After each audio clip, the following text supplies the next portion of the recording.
finalement, quel est le motif réel du changement, maître? Moi, scientifiquement, je refuse ceux qui disent que la Constitution n'est pas du peuple.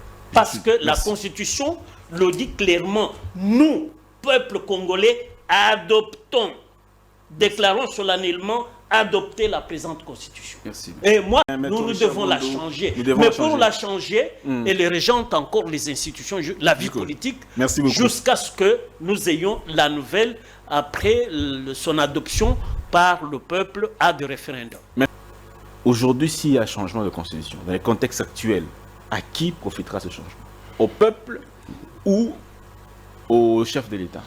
Non, j'ai du mal en tant que chercheur de parler du changement de la Constitution dans l'hypothèse où les émetteurs de la bonne pensée, si c'est vraiment une pensée salvatrice pour le Congo qui viendrait en changeant la Constitution, le Congo sera bien, n'ont pas encore trouvé la procédure.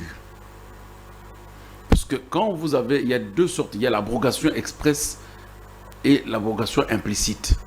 Déjà dans l'esprit, il y a une abrogation de la Constitution, déjà parce qu'ils ne le veulent plus.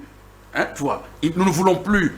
C'est comme quelqu'un qui veut répudier sa femme, mais qui du reste, physiquement, il y a déjà la séparation physique, mais ils attendent un jugement. C'est dans cette hypothèse que nous sommes.